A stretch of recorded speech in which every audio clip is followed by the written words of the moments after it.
अंतिम जागरण, पेट जल गया था, आत्मा बांध दी गई थी। एस्टेबन की बलि से सब कुछ शांत हो गया था। कम से कम ऐसा सबने सोचा था। कई वर्ष बीत गए। एस्टेबन का बेटा मिगुएल अब खेत संभालता था।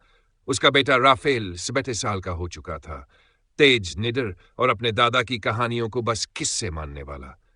खेतों में अब मशीनें चलती थी, टेक्नोलॉजी थी, लेकिन खेत का वो हिस्सा जहां कभी पेड़ था अब भी खाली था। कोई वहां फसल नहीं बोता था। मिट्टी काली थी, सड़ी हुई, जैसे कुछ अब भी वहां गहरा पड़ा था। अब तो सब खत्म हो चुका, दादा ने कहा था, राफेल अक्सर कहता। लेकिन उस रात फिर वही सरसराहट लौट आई। शरद की रात थी, हवा में अजीब सी ठंड थी और खेतों से फिर वही सड़ी हुई मांस की बदबू उठने लगी थी। राफेल अपनी बाइक से खेत पार कर रहा था जब उसकी बाइक की लाइट एक पल के लिए छपकी और फिर उसने उसे देखा। वापस आ चुका था, लेकिन अब वो वैसा नहीं था जैसा दादा ने बताया था। ये पेड़ अब जिंदा था। उसकी टहनियां सांस ले रही थी, तना धड़क रहा था जैसे दिल, जड़ें अब जमीन के ऊपर रेंग रही थीं जैसे कोई अजगर अपने शिकार की तलाश में हो। और फिर उस पेड़ की छाल फट गई। अंदर से निकला एस्टेबन, लेकिन उसका चेहरा अब इंसान का नहीं था। वह आधा जला हुआ, आंखों से काली धुआं निकलती और मुंह से खून टपकाता हुआ प्राणी बन चुका था।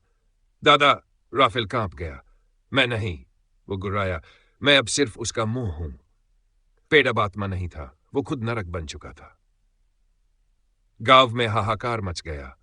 हर रात कोई ना कोई गायब हो जाता। सुबह खेतों में सिर्फ खून के धब्बे मिलते, जानवरों की खालें पेड़ से लटकी मिलती। लोगों ने घर छोड़ने शुरू कर दिए। लेकिन मिगुएल रुक गया। मुझे वही करना होगा जो मेरे पिता ने किया था। वह एस्टेबन का पुराना चाकू निकाल लाया। लेकिन अब सिर्फ चाकू काफी नहीं था। उस रात मिगुएल और राफेल दोनों खेत की ओर निकले। उनके साथ 4 लोग और थे, पुराने किसान जिनकी आंखों में डर नहीं बदला था। उनके पास मशालें, लोहे की रोड्स, नमक और राख थी। सब तैयार थे। पेड़ की छाया अब खेत के आधे हिस्से तक फैल चुकी थी। उसके जड़ें अब इंसानों को पकड़कर पेड़ के अंदर खींच रही थीं। पेड़ के तने में इंसानी चेहरों की आकृतियां बन चुकी थी, जैसे वो सभी आत्माएं उसमें कैद थीं। जैसे ही वे पास पहुंचे, जमीन दरकने लगी। पेड़ के नीचे से एक खाई खुली, काली, धुएं से भरी और लाशों से भरी हुई खाई।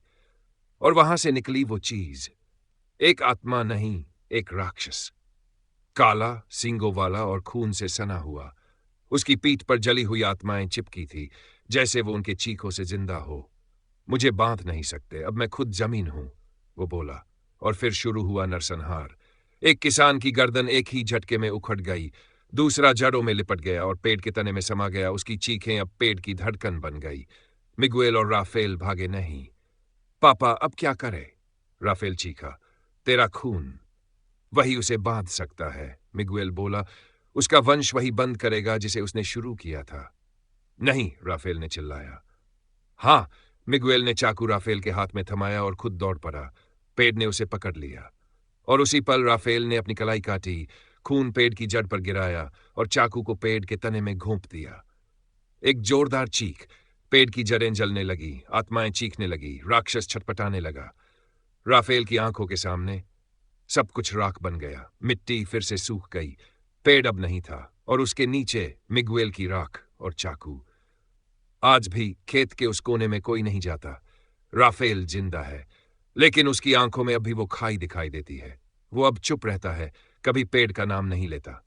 लेकिन उसकी अलमारी में चाकू अब भी रखा है। क्यों? क्योंकि वो जानता है, कुछ राक्षस मरते नहीं, वे बस अगली नस्ल का इंतजार करते हैं।